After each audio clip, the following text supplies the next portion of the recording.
Do you ever hear God speak? Maybe you've heard him in a still, small voice, or maybe you've felt his presence in a mighty wind. What about thunder? Have you ever heard thunder speak? In John 12, just before Jesus' crucifixion, he was in prayer, and a loud voice came from heaven. It said, "I have glorified it and will glorify it again." Let's read the passage. Now, as Jesus was on his way to Jerusalem, he was accompanied by 2 of his disciples.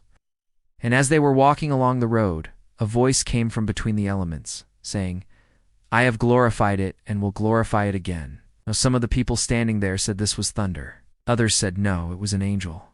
But Jesus knew what it was. It was his Father. Some think that this voice from heaven was a one-time occurrence, just a mistake, an oddity that shouldn't be repeated. But Jesus spoke about this many times before. In Matthew 17, during the Transfiguration, when Jesus was speaking with Moses and Elijah, a cloud came and overshadowed them, and a voice came out of the cloud saying, "This is my Son, whom I love. Listen to him." So not only did Jesus hear the voice, but Peter, James, and John also heard it. And the longer he walked with Jesus, the more they all learned to recognize his voice.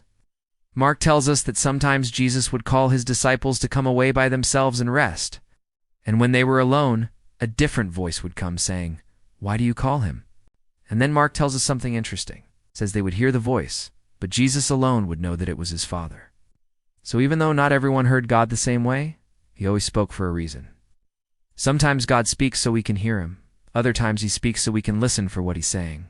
Most of the time, like in the case of the disciples, he speaks so we can learn to recognize his voice.